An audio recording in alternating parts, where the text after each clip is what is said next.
My name is Stacy, and I'm 29 years old. And 4 years ago, I was in a pretty serious car accident.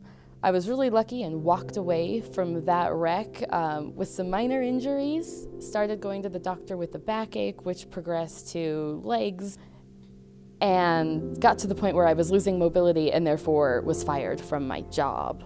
It was an autoimmune disorder which was triggered by the car accident, kicked my immune system into high gear. Now my immune system is attacking my central nervous system, which means my brain and my spinal cord are decaying. I'm losing my vision, starting to lose my hearing, cognitive memory loss, trouble finding words, can no longer walk.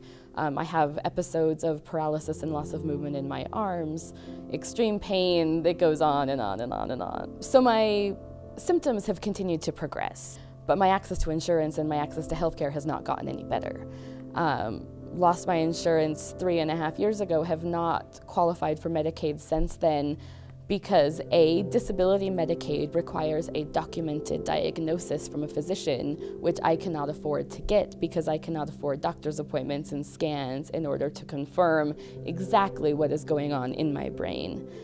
And B, I do not qualify for regular Medicaid because after my accident and after I lost my job, I wanted to be a good enterprising American and I started a business. And so I make just enough money now that I do not qualify for regular Medicaid as it exists today. So I'm continuing to get infections, I'm continuing to decline with no access at all to medical care.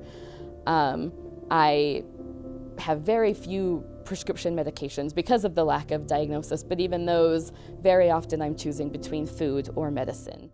Once I get access to healthcare, there's so much I want to do. I'm trying to work as a disability activist. I have a blog, I do a little bit of work on the side as a disability activist, and I could do so much more on behalf of my peers if I were healthy enough to get out of bed in the morning, if I were healthy enough to make the climb to Capitol Hill. Right now I am paralyzed by my illness in literal and figurative ways, and I could change the world if I could just get some medicine.